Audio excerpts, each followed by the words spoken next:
On the spot news media, we got the latest news. We don't care about the views, we just representing right. Put local news internationally every night. On the spot, wave that Jamaican flag from left to right. Let's get it right, y'all know the type. We ain't dealing with the hype. We make it take flight. Yeah man, my viewers and subscribers, what go on? A blessed and wonderful Tuesday morning to each and every person out there tuning into On The Spot News Media. Now my peeps, I don't know how we do it over on this side each and every morning. We have to give thanks and praise to the Most High Creator for the preservation of life, because life is indeed the greatest. So in the morning, I'm a peep, so I have a few stories to share with you, the regular members of Chan Public and also members of the diaspora. So please like the video, share the video, watch the entire blog so you can get a full understanding and a better appreciation of everything we're going in Jamaica. So we're going to kick it off in the morning over there in the parish of St. Catherine. We're going to charge to the little rural town of them called Linstead. May I tell you, say Linstead was very, very festive yesterday. Yesterday marked the first day of school for many of our nation's most vulnerable. And a little baby boy, may I tell you, coming from school, end up get caught up as a brazen knockings and clappings go on between police and of course the old dirty corner boy them in a Linstead. It is said that the police officer get a one can to him face and the man fled the scene, leaving multiple persons with a portion to can of wounds. It is said that the little boy was coming from school and him get couple can well till he was rushed to the hospital where he is presently in critical condition. Unconfirmed reports suggest that the little boy did not make it. Really sad situation. But On The Spot News Media is trying to confirm if the unconfirmed reports that he did not make it is so. I will definitely be updating you in subsequent newscast. But this brother up on your screen right now, this old dirty corner boy, known as Randall Gallimore, otherwise known as Nibbs in the streets. Now this brother was listed as the person in connection with the knockings and clappings of the police inspector who get a can in him face and of the other persons who got injured, to include that little boy. It is said that Randall Gallimore, otherwise known as Nibbs, was arrested during an intelligence-led operation in the Wakefield district area of Linstead yesterday evening. So reports from the St. Catherine North Police is that the inspector and his team was on duty in the town centre when they observed two men whose actions aroused their suspicion. The men were accosted, however, one of them reportedly pulled a firearm and opened gunfire. The police inspector and a 22-year-old taxi operator was confirmed injured during that fiery exchange between the gunmen and the police. It is also stated that one of the two men was held on the spot, whilst Randall, who was pursued, was subsequently arrested in Wakefield on the intelligence-led operation. The police are maintaining a presence in the area as they seek to reassure residents that they will continue to work to keep them safe. Yeah man, me I tell you. So still in Linstead, we are talking about York Street, Richard Penn. When you remember the other day, I do a video upon the Stinger man them that is based off Maxfield Avenue in the Kingston 13 area. We are talking about the Stinger gang. Let me tell you about Real Stinger was the name of that On The Spot News Media exclusive. Well, this man on your screen, who was a reputed member of the Stinger gang. His birth name, Andrew Granell, otherwise known as British, was taken out by other criminal rivals in York Street yesterday. It is alleged that two men on a motorcycle rode up and pop off them chapstick and run down British breathless and clap some can in him, send him gone back home. Me I tell you, shut eye country land settings. Yeah man. Andrew Granell, otherwise known as British, who used to rule with an iron fist over that section of Maxfield Avenue controlled by the Stinger gang, has finally met his demise.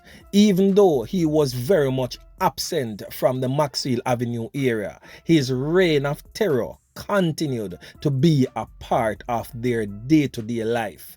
Me I tell you say that brother they used to go on with a bag of things. However, something happened within the ranks of the Stinger gang, and British and his entire family had to flee the Maxfield Avenue area to sections of St. Catherine, where he has been living and pretending to some as a man of unsound mind. However, criminal rivals would not have it, and they made an attempt on his life before, but this time they made sure that they cornered him the right way and spread him out like a sheet. So British is no longer amongst the land of the living. So my peeps, yesterday morning I played 2 video clips of this brother up on your screen, who is said to be the devil's advocate, so to speak, and was sent to abduct women and children in and around Manchester. So head of the Manchester Police Division, Superintendent Shane McCullough, has confirmed yesterday evening that the man was picked up and is presently in the custody of the police.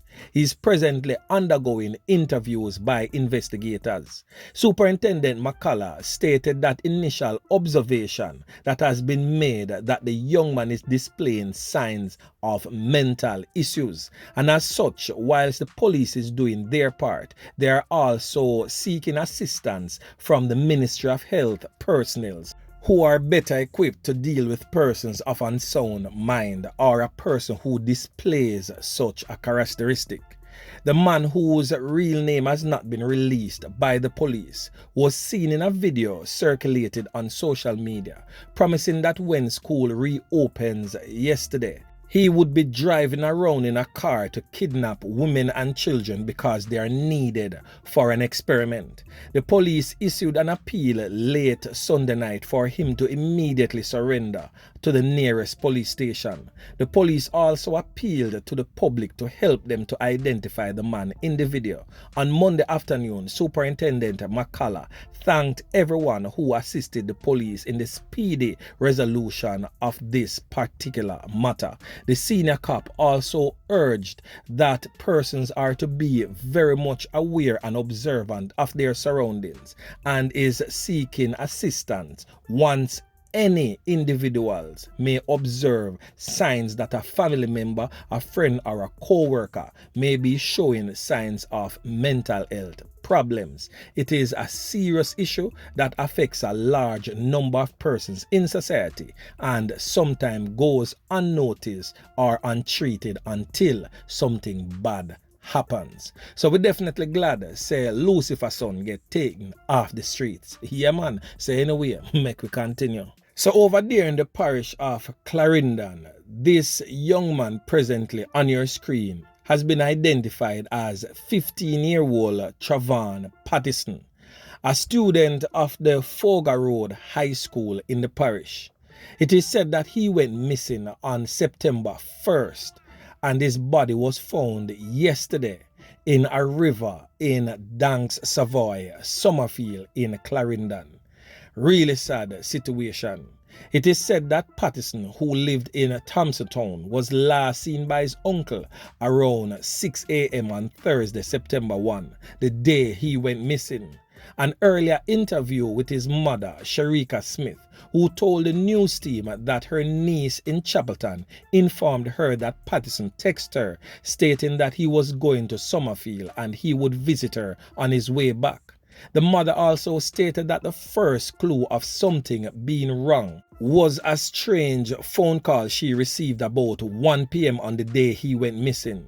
She noted that the caller, whose number was private, asked her 3 questions before abruptly ending the call.